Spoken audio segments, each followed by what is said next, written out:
Hi అండి. Welcome back to అమ్మ ఆవకాయ బిర్యానీ.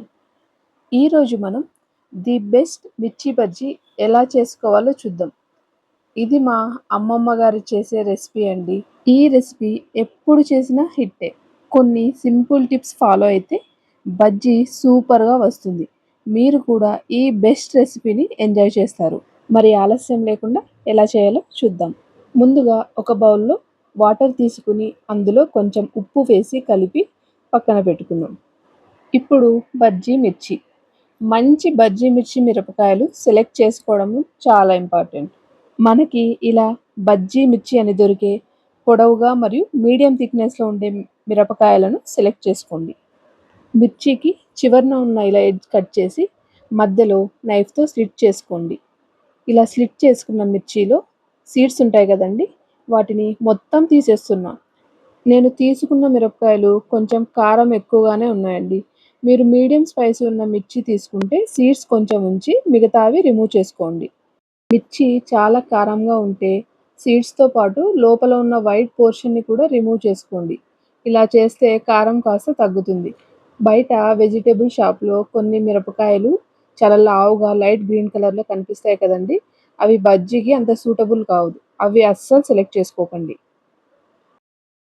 ఇలా అన్ని మిరపకాయలకి సీడ్స్ రిమూవ్ చేసి, మనం ముందుగా ప్రిపేర్ చేసిన ఉప్పు నీళ్ళల్లో వేసి 10 మినిట్స్ సోక్ చేద్దాం. ఇలా సోక్ చేస్తే కారం కాస్త తగ్గుతుందండి. దీన్నిప్పుడు పక్కనుంచి నెక్స్ట్ పిండి కలుపుకుందాం. ఒక బౌల్‌లో 1:30 కప్పు దాకా శనగపిండి తీసుకొని, పిండికి సరిపడా ఉప్పు, హాఫ్ టీ స్పూన్ దాకా పసుపు, 1 టీ స్పూన్ దాకా ధనియాల పొడి, హాఫ్ టేబుల్ స్పూన్ దాకా అల్లం వెల్లుల్లి పేస్ట్, అలాగే కొంచెం నలిపిన వాము వేసుకుందాం. ఇప్పుడు వాటర్‌ని కొంచెం కొంచెంగా యాడ్ చేసుకుంటూ పిండిని కలుపుకుందాం. బజ్జీ పిండిని చాలా జారుడుగా కలుపుకోకండి. ఇడ్లీ బ్యాటర్ ఉంటుంది కదండీ! ఆ కన్సిస్టెన్సీలో ఖచ్చితంగా గట్టిగానే కలపండి.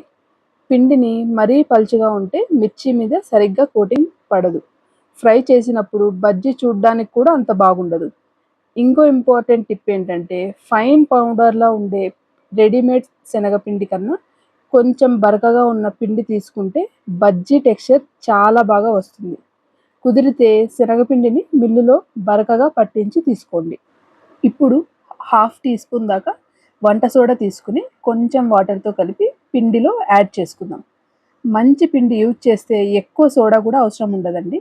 చాలా తక్కువ సోడా వేసి కూడా బజ్జీ బాగా పొంగుతుంది.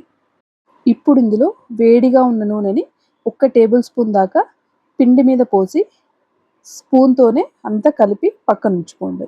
వేడి నూనె పోస్తే బజ్జీ కోటింగ్ క్రిస్పీగా వస్తుంది. ఇప్పుడు మనం ముందుగా ఉప్పు నీళ్ళలో వేసిన మిరపకాయలను బయటకు తీసుకొని వాటర్ అస్సలు లేకుండా ఇలా విదిలించి డ్రై చేసుకోండి. ఇప్పుడు కడాయిలో డీప్ ఫ్రైకి సరిపడా ఆయిల్ పెట్టి బాగా హీట్ చేద్దాం. ఆయిల్ హీట్ అయ్యాక మిర్చిని మధ్యలో పట్టుకుని పిండిని ఇలా ముంచి మిర్చి మొత్తానికి కోటింగ్ సరిగ్గా పట్టేలా తీసి ఆయిల్‌లో వేసుకుందాం. ఇంకోసారి చూడండి. మిర్చిని మధ్యలో పట్టుకుని ఒక చివరి నుంచి ఇంకో చివరి వరకు పిండిని సరిగ్గా కోటింగ్ అయ్యేలాగా చేసి మిరపకాయకి చివరనున్న పిండిని ఇలా గిన్నెకు ఆనిచ్చి తీసి ఆయిల్‌లో వేసుకుందాం. ఇలానే కడాయికి సరిపడా మిర్చి వేసి ఫ్లేమ్‌ని మీడియంలోకి అడ్జస్ట్ చేసి మిర్చినన్నిటిని ఇలా కలుపుతూ వేయించుకుందాం. మంచి గోల్డెన్ కలర్ వచ్చాక బయటకి తీసుకుని పక్కన పెట్టుకుందాం. ఇదే ప్రాసెస్‌లో మిగిలిన బజ్జీలన్నిటిని కూడా ఫ్రై చేసుకోండి. ఇప్పుడు మన మిర్చి బజ్జీకి ఎక్స్‌ట్రా ఫ్లేవర్ కోసం ఒక సింపుల్ స్టఫింగ్‌ని ప్రిపేర్ చేసుకుందాం. ఒక బౌల్‌లో చిన్నగా తరిగిన ఉల్లిపాయ, చిన్నగా కట్ చేసిన కొత్తిమీర, డ్రై రోస్ట్ చేసిన పల్లీలు, కొంచెం బ్లాక్ సాల్ట్, 1 టీ స్పూన్ దాకా సాల్ట్, అలాగే కొద్దిగా నిమ్మరసం వేసి ఇవన్నీ బాగా కలుపుకుందాం.